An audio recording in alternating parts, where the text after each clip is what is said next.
నమస్కారం, NS news కి స్వాగతం. నా పేరు ఉషా. ముందుగా ముఖ్యాంశాలు. ప్రకాశం జిల్లా గిద్దలూరు నియోజకవర్గం కొమరోలు మండలం తాతిరెడ్డిపల్లి గ్రామంలో రాష్ట్ర ప్రభుత్వం ప్రతిష్టాత్మకంగా నిర్వహించిన మెగా పేరెంట్ టీచర్స్ మీటింగ్ గురువారం స్థానిక ఎంపీపీ పాఠశాలలో ఘనంగా జరిగింది. పాఠశాలలో ఒక పండుగ వాతావరణం ఏర్పడింది. ప్రధానోపాధ్యాయులు వంగల నారాయణ రెడ్డి అధ్యక్షతన వహించిన ఈ కార్యక్రమంలో విద్యార్థులతో పాటు వారి తల్లిదండ్రులు, స్థానిక ప్రజాప్రతినిధులు, గ్రామ పెద్దలు పాల్గొన్నారు. ముఖ్య అతిథులుగా మండల సీనియర్ తెలుగుదేశం పార్టీ నాయకుడు రాఘవరెడ్డి కుమారుడు రాజారెడ్డి పాల్గొన్నారు.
ముఖ్యంగా ఇక్కడ చూడండి, మనకు రాష్ట్ర ప్రభుత్వం ఏం చేస్తా ఉందంటే డాక్టర్ సర్వేపల్లి రాధాకృష్ణ విద్య అని చెప్పి పిల్లవారికి ఒక బ్యాగ్,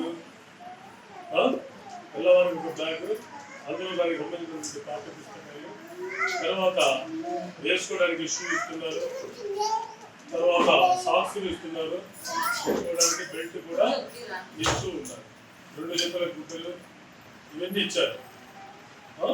ఎప్పుడైతే స్కూల్ ప్రారంభించారో స్కూల్ ప్రారంభం నుంచే ఇచ్చి గుర్తించుకొని ఈరోజు ఈ ప్రోగ్రాంకు అందరూ 100% డ్రెస్ వేసుకొని పూర్తిగా ఫుల్ ఫ్లెడ్జిగా రావాలనేటువంటి ఉద్దేశంతో రాష్ట్ర ప్రభుత్వం ఈ కార్యక్రమాన్ని నిర్వహించడం జరిగింది. ఇందులో భాగంగా ఈ ప్రోగ్రాం కూడా రాష్ట్ర వ్యాప్తంగా నిర్వహిస్తున్నటువంటి ఈ ప్రోగ్రాం గిన్నిస్ బుక్ వరల్డ్ రికార్డులు ఎక్కాలనేటువంటి ఉద్దేశంతో చంద్రబాబు గారు ఒక మంచి కార్యక్రమంగా నిర్వహిస్తూ ఉన్నారు.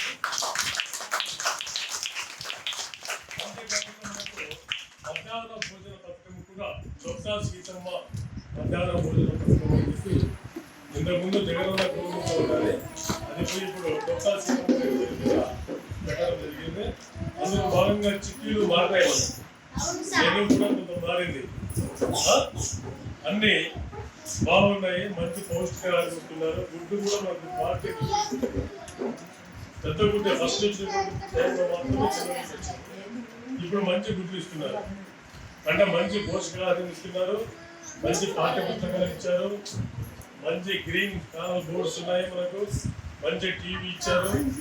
మనకి ఏదైనా డౌట్ ఉంటే కూడా టీవీ ద్వారా కూడా ఇక్కడ విద్యార్థులు చూస్తున్నామా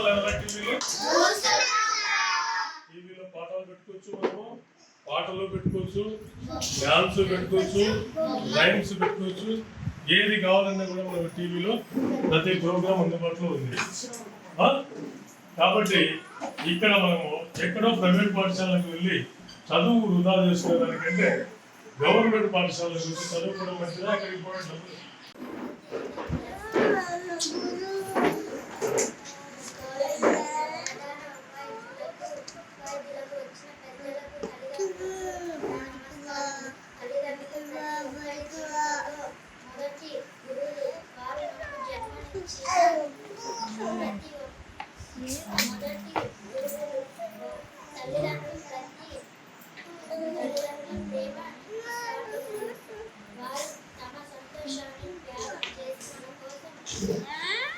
కాబట్టి వారిని గౌరవించడం, వారి సలహాలను పాటించడం మనందరి బాధ్యత. ఈ అవకాశం ఇచ్చిన సార్ గారికి ధన్యవాదాలు.